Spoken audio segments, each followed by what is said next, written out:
First of all, thank you so much for coming. I'm honored, blown away that so many of you show up, and I want to compliment y'all because this is not a group that is unserious. I can tell you, I see many of you here that I hear from on a pretty regular basis. I get probably 20 or 30 people write to me every time I send something out, and it's very thoughtful responses. Not a lot of people yelling and screaming ugly things like you see on social media so much. And I learn a lot from my readers, and so I really appreciate the feedback that I get from everybody. And look, we need a bunch of smart, thoughtful people with the issues that we're facing today, and that's the conversation that I'm trying to, foster in our community. We're going to do 4 sessions today. I'm going to start out talking about demographics because I think that they underpin everything that goes on right now. We have a very important sea change happening that I think people are beginning to realize is going on, but is still probably underappreciated. I'm going to run through sort of that demographic math with you this morning in the first session. And then we're going to talk about the TERSs because it's been sort of my cause celeb lately, and we've had a lot of people interested in that topic. And so we're going to talk about that. Then the mayor will be here in a little bit, and we're going to spend some time talking to him about the city's finances more generally speaking, and sure we'll get into the TERSs a little bit. And then we've got a panel on immigration with Charles Foster and Bob Price, who are the 2 people that I know who know the most about that topic. And then we're going to finish off with the energy transition because not only is that important to all of us just as Americans, but it's especially important to us that live here in Houston, the energy capital of the world, and where is that going, what effects it's going to have on our region. As we go through each of these presentations and panel discussions, I'm going to ask you to hold your questions till the end. I'm going to save some time at the end for questions. So just hang on to any questions, jot them down, and then I'm going to ask you for questions, and we're going to have hand mics out there roaming around you guys. So if you want to ask a question, raise your hand, yell at me or something, and somebody will come over and give you a mic and ask your question. Okay? We'll have a break at about 10 o'clock for a little bit to get some snacks, and for all you old guys like me to go to the restroom. I know that's important. Part of the whole demographic thing. Okay. Yeah, one thing I'm a little discouraged of, there's not a lot of young people in the room, I notice. By the way, what do y'all think about this new logo? Y'all like it? Not? Up? Give me a thumbs up. So I'm going to tell you, this was done by an AI, by the way. Yeah. And I'm going to sit back and show you how many of you are using AI on a regular basis right now? Okay, that's not enough. I'm just telling you. I'm using it 40 or 50 times a day. It is a game changer with respect to how efficient and productive it makes you. I've almost eliminated doing Google searches as a result of it. It's really quite remarkable. I tell you, I remember I did it on public school enrollment not long ago. And I asked an AI, I said, can you give me a table of what public school enrollment has been over the last 20 years? Boom, 30 seconds, I had the table. I said, how about adding a parochial school and private school? Boom. How about adding homeschooling? How about and I mean, within 4 or 5 minutes, I had a table. Now, I will say this, you've got to go check the data and make sure, because I was asking it something about city financial statements here the other day, and it completely made up an answer. I mean, just completely, just not even vaguely connected to reality. So you can't take it at face value, but most of the good AIs will give you a reference you can go into. Okay, let's talk about demographics for a minute. And for those of you that regularly know, this has become one of my favorite topics to write and talk about. Something's going on in the world right now that is unprecedented. It is unprecedented in human history. And it is going to change everything about the way we think about the human experience. For the last 3 centuries, human population has been increasing at an exponential rate. And I use the word exponential not in the slang or loosely. It is mathematically an exponential function that we've been looking at. And in everything about our society, our economies, our culture, our politics, everything has been based on the assumption that that is going to continue indefinitely. And by the way, which was a reasonable assumption because it had been going on for 300 years. But everything we do about the way we manage our government, we manage our businesses, our politics, everything about this is about to change and change pretty dramatically. Now, I'm not suggesting this is some kind of a terrible thing, because frankly, we couldn't keep going like we were going. I mean, we were about to burn up the planet. You know, we couldn't support an ever-increasing population. The world couldn't support it. So this had to happen. And by the way, you know, this happens in nature when species get overpopulated. The curve always changes. It's happening to us now, ironically. But it is going to cause a lot of dislocation.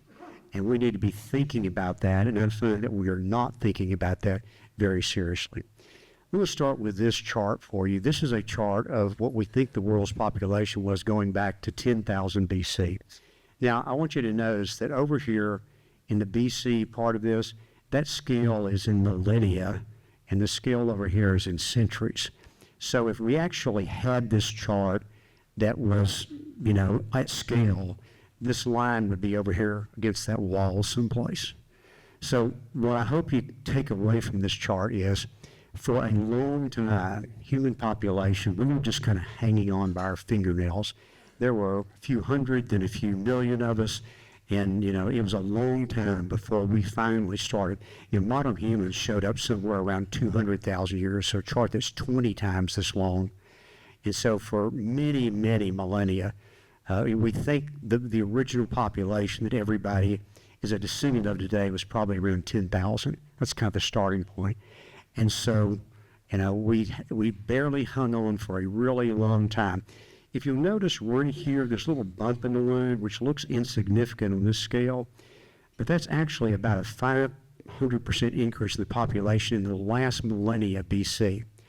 And that probably is because the Roman Empire was getting organized about that time in the western part of the world, and the Zhou Empire was getting organized in China.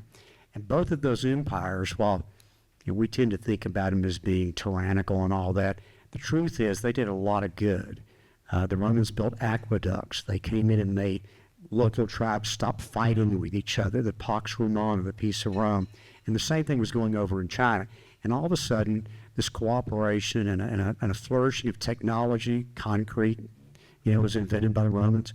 All of a sudden, things started getting better and people started multiplying more. And so we had a real dip in population right there. But then the Dark Ages came along and we kind of stagnated. During the Renaissance, things began to get a little bit better technology. But it wasn't here until about 1700 that all of a sudden things began to change, and change pretty dramatically. This is zooming in on that last 500 years of population growth. Some of you may remember a guy named Thomas Malthus that wrote about 1800, and he predicted population this is a geometric function that's going on. We can't increase food production that fast. There's going to be mass starvation because of all these people being born. And then you have the Ehrlichs come along in 1969 and write the population bomb, predicting much the same thing. I remember, you know, I was a senior in high school when that book came out, and I remember we were all going out and joining a group called Zero Population Growth and promising not to have more than 2 kids and all this because this was a disaster. Now, that didn't happen, but they had the demographic math correctly. I mean, what they thought was going to happen with the population growth absolutely took place. What that tells you is, you know, I like to quote Yogi Berra, although I don't think he actually said this first, that predictions are hard, especially about the future. But the truth is, demographics is one place we can kind of see around your corner a little bit, because we know how many people there are in every generation, and so you can make some assumptions about how many are going to be in the next generation, and the math is relatively clear. Now, but what Malthus and Ehrlich got wrong is that they didn't expect technology to keep up with that human population growth, but it did. And one of the great heroes of history is a guy named Norman Borlaug, which I suspect most people in this room won't even know that name. He was an American agronomist that came up with a series of breakthroughs in the 50s and the 60s on how to produce higher yielding crops. That Mr. Borlaug probably saved more lives in the world than any other human being that's ever lived. And he got the Nobel Peace Prize in 1970 for that. So we had this, we had technology that basically allowed this growth that, frankly, most species don't get away with. And normally it tops out a lot earlier. So what was going on? Why was this population growing so fast? There were two things going on during this time. First is women were having a bunch of kids, but that had been kind of going on for a long time. But all of a sudden, we started getting better at keeping those kids alive. And so kids were surviving longer and more kids were reaching the age of reproduction. And we were extending life expectancies generally into, much longer times. We've actually, especially in the second half of the 20th century, we'll see another slide here, we did a really good job of increasing life expectancy. People got a lot healthier, being a lot longer, Secretary Kennedy notwithstanding. And so we had a lot of people being born, people are living longer, and so that is all of, when you're looking at population of the globe, you're looking at how many kids are being born, how many old people are dying, and what's the difference between those two. And this was a whole lot bigger than this was, so the population was going up. But in 1970, around 1970, something began to happen, and happened pretty dramatically, which frankly not many people really expected. And that was that all of a sudden women started having dramatically fewer children all around the world. Now this is happening at different rates in different places. So to keep a population stable, we need to have about 2.1, 2.2 kids for every woman. You got to have one kid to replace mom and dad, then you got to have a few spares for the kids that don't make it to reproductive age. And so once you get below a 2.1, 2.2, the population just starts to decline. When you go back here to 1970 in this area, the average in the world was 5 kids per woman. And so if you think about the math on that, so every 2 people are having 5 people, that's a 150% increase, I think. Tori, am I doing that math right? Every generation, so you can see how fast and why the population was going up like it was. But all of a sudden, around 1970, this started dropping off really dramatically, and it kept falling all through the last part of the 20th century and into this century. So today, the worldwide fertility rate is about 2.3. So worldwide, we are barely above the break-even rate. And so what happens when all of a sudden, and by the way, at the same time that the birth rate was falling, the death rate has kind of bottomed out. We got really good. When you look at life expectancies, we've moved the life expectancy. Let's go back to like maybe in the 1930s. So life expectancy was about 60 years. It's about 80 years today, okay, in the U.S. But we really haven't done much to get it above 80. It's been stuck at 80 now for about 10 or 15 years. And when you look at life expectancy, what makes a big difference is keeping a kid from dying of yellow fever when they're 2 years old. That really makes a dramatic increase. Increasing somebody from 82 to 86 doesn't really move the curve very much. And we seem to sort of be bumping up against, so far, a natural limit someplace around the late 80s to 100 years old. Not many people are making it past that, notwithstanding that Mr. Musk thinks that 120-year-olds are on Social Security. If they are, they're definitely not a lot. But so when you all of a sudden have the death rate sort of bottoming out, and you have women start having a lot fewer children, what happens? The population growth starts going down, and it eventually turns over. This is the UN's current projection, we're going to get up to about 10 billion people, a little bit more, sometime around 2020, 2070, 2080, something like that. And then the curve starts down the other side. It's a little less clear how fast it's going to come down, as it's the fact that it's going to slow down pretty quickly. Now, once you get out this far into the future, obviously, you really have a much bigger, the further you go out into the future, the bigger the margin of error is. And so this is a look at some different scenarios. This is the baseline case, this middle one here. And it's the very top of the curve you're looking at. But I want you to look at some of these lower cases down here. And these are all, super smart people that are doing these. And, like this is the UN's low, the UN's low scenario. They're talking about us having 1 billion less people at the end of this century than we have right now. Now, that is a really dramatic change in things. The interesting thing is this is not happening at the same rate all over the world, but it's happening all over the world. Currently, 74% of the countries in the world are already below the replacement rate, of course, including the United States. The unfortunate thing is that for the most part, where the birth rate is still high is not where you'd really like to see it high. This is a heat map that shows you these hot colors here, the purples and the reds and so forth. This is where population is still growing very rapidly. The cooler countries are where the colors are where population is not growing at all, and the dark blue being the coolest. And of course, that big blue blob there is China.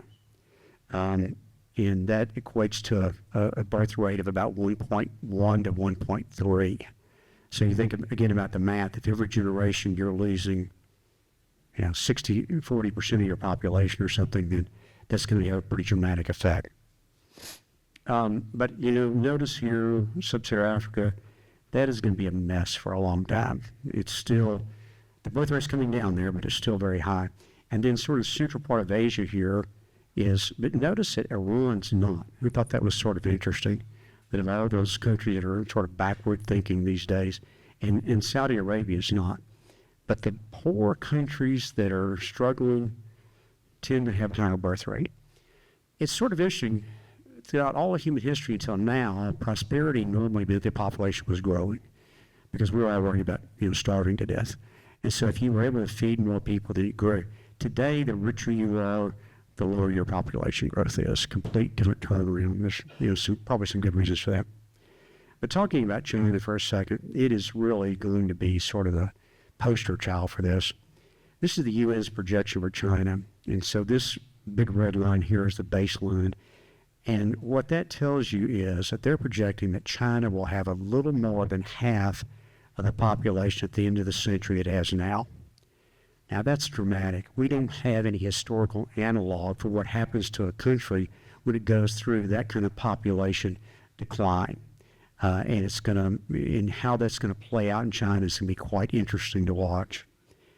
This is Russia, and this is what the baseline is. There's two things you got to always say about Russian data. First of all, they lie about everything, so I'm sure what their official numbers are not true. But this was also before Putin often started the Ukrainian war, and 500,000 people left Russia, and a bunch of kids got killed over there. So the numbers will be a lot worse than this. So this is a country that is also in a very similar situation to China in terms of what's going to happen to their population. If I had to live there, I might, want to move. Or, they have the highest suicide rate in the world. And I said, listen, if I had to live in Russia, I might think about suicide myself. But it's important to understand this is happening all over the world. It's not happening at the same rate all over the world. And countries started out in different places. I know this chart is kind of impossible to read, but I will just give it for the overall. This is Sub-Saharan Africa here. So even though Sub-Saharan Africa is still way up, it's down 20% in the last 20 years. And so even there, it's beginning to come down. But it's important to understand that as the birth rate comes down, that doesn't necessarily mean that population immediately tops out, because there's a cascading effect. It's called population momentum. So if the generation before had 3 kids and this generation has 2, we're still talking about those 3 kids coming into the population. So this has a sort of softening or blending effect as you go over time. This is what I was talking about with the death rate. If you look at it, sorry, I've had a cold or something all week, so I keep having to wipe my nose here. The crude death rate came down dramatically in the second half of the 20th century. This is vaccine availability, this is better water systems, this is a whole variety of things that kept people from dying as young as they had done throughout history. This is a spike right here, that's COVID. It came up, came back down. But look at what happens to that curve going forward. And this is purely a function of the fact that the population is getting older, and I'm sorry to tell all of you in this room, old people are the ones that mostly die. And And so the death rate is going to go up in the future. And so we've got fewer kids being born, more people dying. That's why things are getting turned upside down. All right, let's zero in on the U.S. for just a minute. This is the projection from the Census Bureau through the end of the century. They're showing that we're going to pretty much, growth is going to slow down. We're going to top out somewhere around 390 million. We're currently at about 340 million, to about somewhere around 2080, 2090. Then after that, it's going to be pretty flat. Now, once you start talking about individual geographies and not the entire globe, we have another factor we have to consider, which is immigration. How many people are moving into or out of a particular place, plus what's going on with the births and deaths. So it becomes a little more complicated to figure out what's going to happen. Let me give you some ideas how important that number is. This is what the Census Bureau thinks happened last year. They think that we grew by 3.3 million people, 500,000 people from natural growth, and 2.8 million people coming here from other countries. Now, I'll tell you, nobody really knows what that number is. We get Charles and Bob up here later. We'll be talking about that. The year before that, the Census Bureau said it was only 1 million people, which nobody believed. And you had other government agencies coming out saying that number is not right. CBO said it was 3.5 million in 23, while the Census Bureau was saying that it was 1 million. So 2.8 is probably a closer number.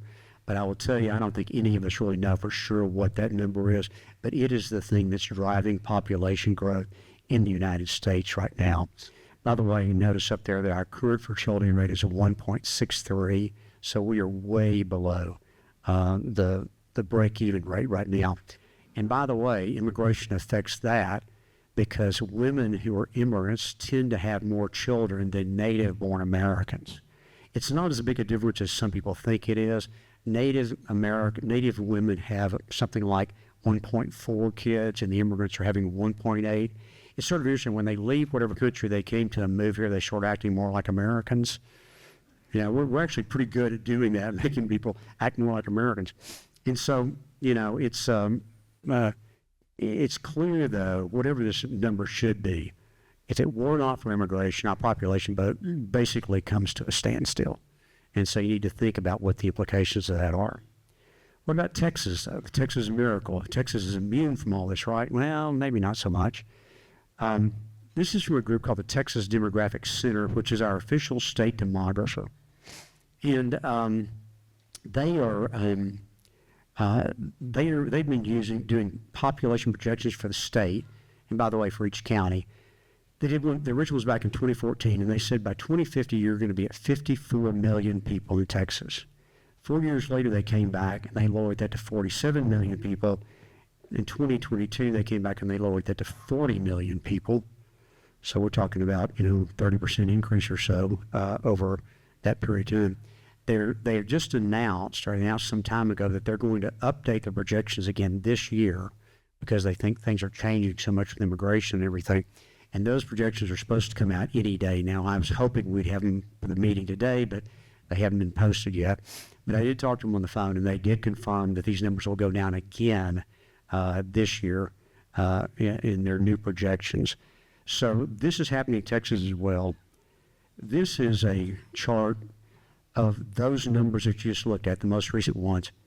They do something interesting. They have a little bit of a fudge factor. They give you high and low population projections based on how much immigration there is. And so what I did was I averaged those to create this chart. So this is the average. So if you looked at a high immigration, it'd be a little better than this. If you did a low immigration, it would top out a lot sooner. But regardless, when you get out here in this 2060 range, you're basically at zero population growth under any scenario. So, we really need to start thinking about the fact, especially when you're talking about building assets that are going to be around for 40 or 50 or 60 years, that, there's a limit to how much we're going to need of all that stuff in the future. But I want you to take a look at this. This is really stunning, I think.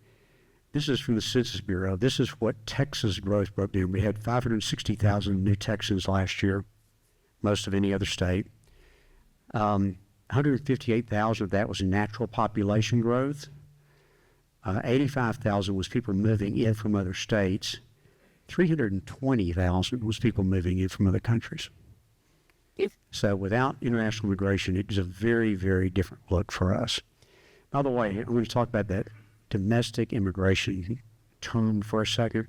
So this is how many people are moving out of Texas to someplace else versus how many people are moving from another state into Texas, what the net number is. This number the year before, 2023, was 170,000.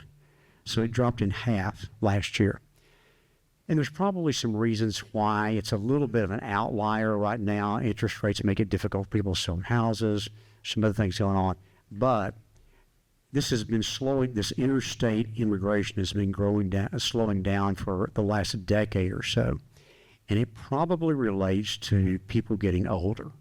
Because as you get older, you're much less likely to pick up everything and move to another state.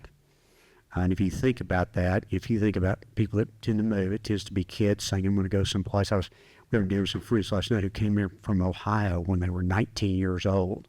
That's the people that tend to move. And so, I'm not really that happy with some things going on in Houston, but I'm too old to pack up and move and go someplace else, And I think that's what's happening to a lot of people. Zoom in more in Harris County for a second. We don't have the 24 components yet for Harris County. And so I had to go back to 23. The Census Bureau thought that Harris County grew by 103 people in 2023. I'm not sure I think that number's right. 97,000 natural. The natural numbers, they're pretty solid. We get birth certificates and death certificates, so we can, put those in a spreadsheet and add them up and figure that out. So those numbers are normally pretty accurate. These numbers are a lot softer.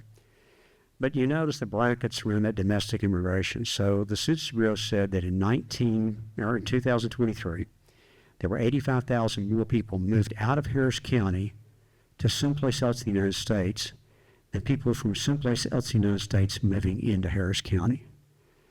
By the way, if you run that back for the last decade, we've lost a little over 200,000 population from people leaving Harris County. Now, that's the number I find most people are not aware of and are surprised by. Now, I'll tell you to some extent, that was people moving from Harris County to Montgomery County or Harris County to Fort Bend County, so it's not like they're moving to California, God forbid. But there is this desertion of Harris County, especially the city of Houston. It's the core city that's losing the population. So here's what Harris County's population looks like. We're currently about 4.8. They say we'll go up to something under 6. So we're going to add about 1 million people to Harris County on a fairly optimistic scenario sometime over the next 35 years, and then it's over. But you think about, how much we've grown in the past, and to only grow 1 million people over 35 years, that's a really different scenario than we've been living through all of our adult lives. HEBs, it would have very different numbers. So looking at that it was that slow, right, Scott? And by the way, this could well be overly optimistic. This is sort of an interesting chart, I thought. It is looking at the whole United States as a heat map. The green areas are the ones that are growing. The darker green, the faster they're growing. That sort of red or orange or whatever that color is. That's where the population is declining. The darker the color is, the more it's declining. So you can see most of the country is kind of stuck in neutral here. The only place really growing, southeast part of the United States, especially Florida, the Texas Triangle, not all of Texas, but just the Texas Triangle, and then someplace here in the mountain. Now, this is on a percentage basis, so even though these are green up here, these are pretty small numbers in absolute terms. But I wanted to show you something I thought was quite interesting. When you blow that up and look at just Texas, that's Harris County, Dallas, Tarrant, Travis, and Bayer. And you see all of the counties around those areas are dark green and they're very light green. And that's because all the growth is happening in the suburbs and the exurbs. And I think that's going to change. City of Houston. City of Houston's population has been stuck for the last 10 years. I tell people this, nobody believes it. We've been about 2.3 million. It's been there for the last 10 years. Almost no change whatsoever in the city of Houston population. I I'll tell you a number that absolutely you're not going to believe when I tell you this, but I promise you it's true. The population inside Loop 610 today is about the same as it was in 1960. 60 years ago, the population inside Loop 610 was about the same as it is today. Now, the reason that's true and it doesn't seem intuitive to you is because most of us live over here in this part of the city. So you're running up and down, West Town when you look at these high rises and all this stuff. Wow, look at all those buildings being built, and the traffic's terrible, and so it must really be awful. A couple things. Number one, you don't go to Houston Trinity Gardens, you don't go to Sunnyside, you don't go to Manchester, you don't go to these neighborhoods where they are hollowed out. Well, in the 50s and 60s and even in the 70s, you had a mom and dad and maybe 3 or 4 or 5 kids in those houses. You now have a widow woman living by herself. And so it's a dramatic hollowing out of, and by the way, you go through this place, you'll see abandoned house after abandoned house after abandoned house. Over here, we've got a high rise. I lived in a high rise just down the street here, 31 stories. We had 48 full-time residents. So you look at a big building, you think there must be a lot of people there. Not so much, because those households especially, are generally going to be, one guy or one gal. You hardly ever see any kids in those buildings. So don't equate big buildings to population, and also don't equate traffic to population, because a couple things. Number one, people drive through here from other places. Just because they're driving through here doesn't mean they live here. And secondly, as we get older, a bigger percentage of the population is driving age. So there may be more drivers. That doesn't necessarily mean that the overall population is increasing. If you're going to study demographics very much, this is a chart type that you need to be familiar. It's called a population pyramid. And what this does is it looks at the number or the percentage, use either one, of individuals that are in every 5-year cohort. So it's 0 to 4, 4 to 9, 10 to 14, and so forth. And so this was the world back in 1950. This is a normal population pyramid that we've been used to for a long time. And this is an indication of and by looking at the shape of these pyramids, it can tell you a lot about what's happening to the world's population, or the jurisdictions you're looking at. And so, as you can see here, where you've got every category is higher than the one below, this is some place where its population is growing, and it's growing rapidly. And of course, in 1950 in the world, that's exactly what was happening. This is what the world looks like in 2021. And you can see it actually, these get lower every single time. So this is an indication, again, of something that's stagnant to a declining population. Of course, these are all projections. This is the United States in 1950. This is, again, World War II here. This sort of interrupted things a little bit, but then this was the baby boom here kicking off. But this is still a population that's growing. This is as of 2023. You can begin to see how stagnant the United States is becoming in the shape of its population. This is Harris County, by the way. I'll go back to my AI commercial for a second. So you can't go find a population pyramid on the internet for Harris County. So you got to go pull the data from the last census survey, and then you got to sort down to Harris County. Then you got to go find the table that says, how many are there each category, and then you got to put all that in an Excel spreadsheet and tell the Excel spreadsheet how to do it. It takes forever to do it. I actually had an AI teach me how to do it. It took about 2 hours to teach me how to do it, but I'm probably a slow learner. But I finally got it done. And after I got it done, I thought, you know what? If that AI can teach me to do it, I bet it can do it itself. Yeah. And about 10 minutes later, I had one. So this is Harris County, AI produced, by the way. And again, you can see this, when you have these kind of bulges like this right here, that indicates something weird's going on. And what this most likely reflects is a bunch of immigration into the area, in this case, mostly international immigration. But you can see this group of people is not producing kids at the rate. So those get smaller and smaller and smaller. By the way, at Baker, we're getting ready to release a study about HISD campus utilization. And I've also got a population pyramid for the HISD school district. And I can just tell you that this is probably true for the entire United States, but certainly it is true for Harris County and for HISD. We will never have more school-age children in HISD than we have today. We will never have more children. So that should make you start asking questions about, do we need to be spending billions of dollars on building new schools? Now maybe, look, there's always going to be replacements you've got to do. We got a lot of old crappy schools that need to be replaced. But in terms of increasing capacity of schools, when you're talking about a school building that's going to last 40 or 50 or 60 years, no, we don't need a bunch of excess capacity being built. And by the way, that applies to all sorts of things, from grocery stores to apartment buildings to automobile factories. I mean, we're going to quickly be in a situation where we're going to be replacing things. And that's going to be all the economic activity there's going to be. All right, so let's look real quickly, because we're starting to run out of time. What are the implications of population growth showing? First is what I just said, the kind of investments you're making, especially long-term investments. So if you're making an investment that's going to last for 40 or 50 years, you need to be thinking about not how many do I need right now, how many of these do I need 40 or 50 years from now? Well, I'm going to end up with something that's extremely obsolete. The second thing, economic growth. Economic basic formula for the economic growth is the change in population plus the change in productivity. Population growth is the second element in there is going to zero. So all economic growth is going to be driven entirely by productivity and innovation. Can we do that? And I don't think that's very much an open question. After my last few months' experience with AI, I'm a little more encouraged about this actually. But that's going to be more of a challenge going forward, and that's why innovation and productivity is going to be so much more important. I think why you see the stock price of things like NVIDIA, so because people are going to realize how important this is going to be. For retirement, in the future, our kids, our grandkids, our great-grandkids, they're all going to have to look longer into their life, and they're going to have to save more than we did.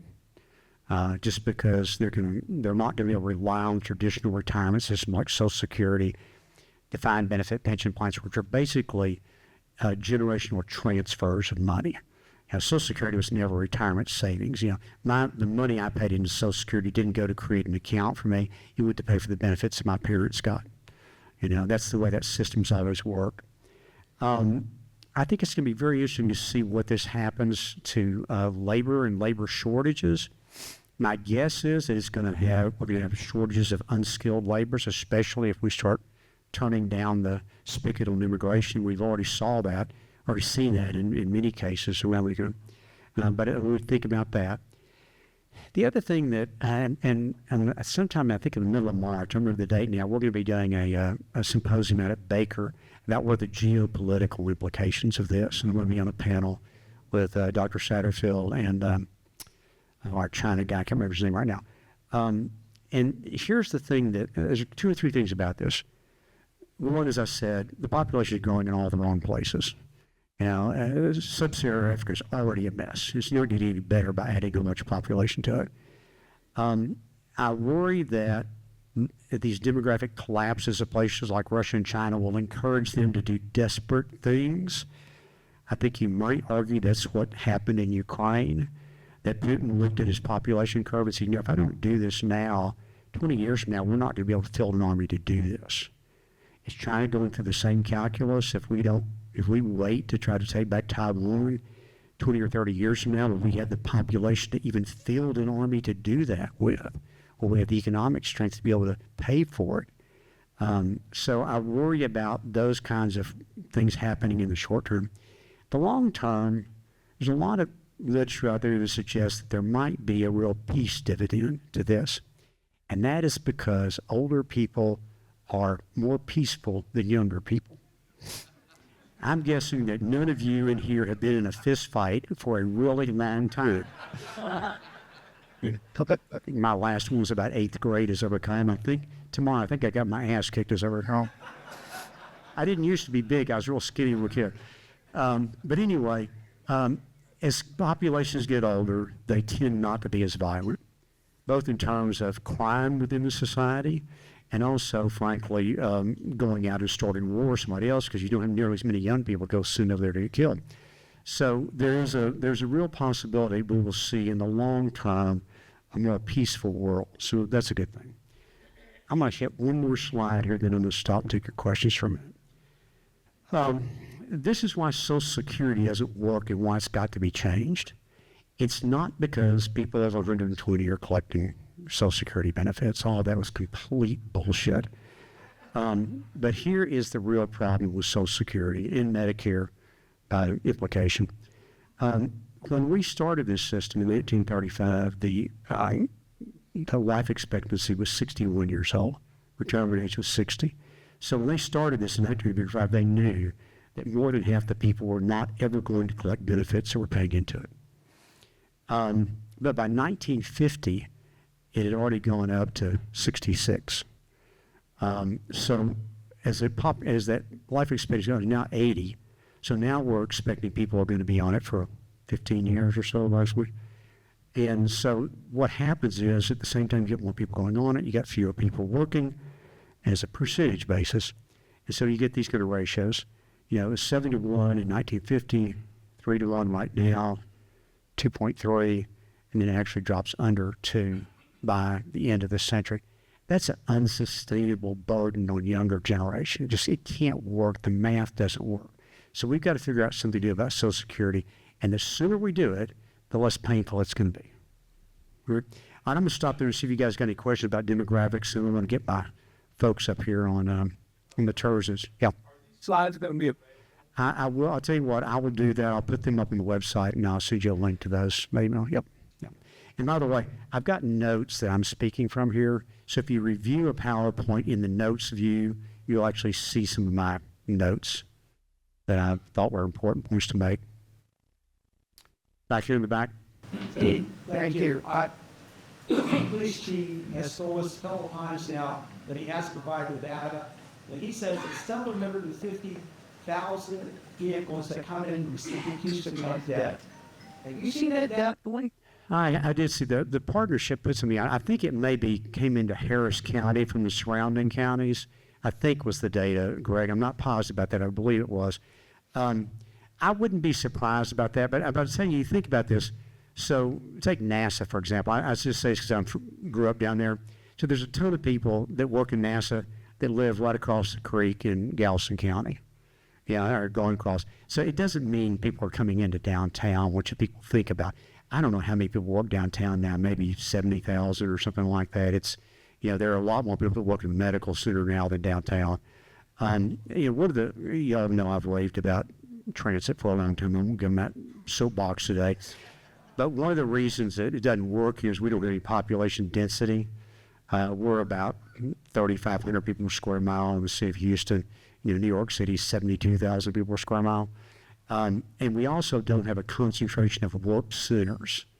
We don't have a bunch of people working in any one place. We have work centers all over the state. So I wouldn't be surprised if it's something like that coming into Harris County every day, but it's certainly not that many people coming into the city of Houston every day. The other thing is when they count those, I'm not sure. We have a lot of people transiting through. So I might live in Katy, but work out at the Ship Channel, or I might work in Katy and work at Memorial Herman and Kingwood or something like that. So I don't know exactly how that's taken into account. Hang on a second, I got Mike over here. No, just to go back to your Yogi Terror perspective about difficulty at predictions for the future. One of the unknowns, there are unknowns, but in particular, disease is one that has pandemics, world effects. So I don't know if you've got opportunity to comment on that perspective, but be it COVID or the Black Plague or other diseases that have run rampant through populations and been responsible for dramatic decline history. Yeah, certainly the Black Plague is the great example of that. Went on for centuries because it kept moving around. My feeling about it is, Mike, that over time we've gotten better and better at managing it. And even though we think we didn't manage COVID very well, it's not even a rounding error on the demographic numbers, really. Especially because it was mostly old people that died from it. you can see how small that spike was on the gross death rate. And my guess is that we're going to get better in the future at doing that. So certainly it's a possibility. But you know, the thing that would change this was if suddenly women started having much more children. Now, just asking the ladies in the room, all you guys, keep your mouth shut for a second. How many of you ladies think that all of a sudden women are going to start having more children in the future? Anybody? Not a soul. And there's some reasons for that. If you go back and look at this birth rate drop, it corresponds very closely to when women began entering the workforce. And so I'm suddenly an opportunity. I don't know, y'all know Robert Bryce. Y'all ever read of his stuff? He writes on energy, and I was listening to his book last night, and he said that he was talking about the difference that electrification in the rural areas of America made on freeing women from the routine menial jobs they had and let them get out and start doing other things, getting educated and so forth. So, you know, I think those are there's a lot of factors that go into why this birth rate's down. I don't much think it's going to change. And, you know, look, I think there's some things we're going to get a little better at extending age. I'm really excited about the GLP-1s. I think they're going to have a dramatic effect on health in this country and probably extending age. And there's going to be other breakthroughs like that. And frankly, AI is going to drive some of that. So I feel fairly good about that. Yeah, right here. I'll get to you, Jack. As a naturalized U.S. citizen whose grandparents immigrated from Germany and came to Hungary, and then we were forced to immediately do dictatorship. I'm also a neuroscientist undergrad, licensed clinical social worker, licensed clinical fantasy counselor, and educator. I seriously believe that you need to talk about the immigration to marijuana being illegal. That's one of the main reasons why people are crossing the borders. Tell you what, let me ask you, hang on to this question, because we're going to have an hour-long discussion about exactly these issues when I get Charles and Bob up here, but they know a lot more about it than I do, so let me get them up here to talk to you about it, okay? But save that question. Yeah, Joe. And I got to stop after this one. Phil, one of the things that worries me about Harris County and also the Gulf Coast of Florida, the climate change. Right. When you're in an area geographically 3 feet above sea level, and you can't afford insurance, you have 5 major storms, like in Florida, where I bought a few years ago. The future's not very bright for this area 3 feet above sea level. Yeah, so it's interesting, the domestic migration in Florida last year dropped by 80%. 80%, yeah. So I think that's definitely something people I saw a website that would show where in the United States is the safest place to live from natural disasters. Look, I got to stop because I have Mike standing out here, and I got Julian, and I got Sergio. I want to get up here in a little bit to talk about terrorism. So let's stop this conversation. We're going to have more time after you can come up and ask me a question. But let's stop for a second, and let me get you guys to come up. Mike, I see you hiding back there behind the door. Come on. And we're going to talk about terrorism for about 45 minutes before we get a little break, and then we're going to have the mayor. Okay? Come on.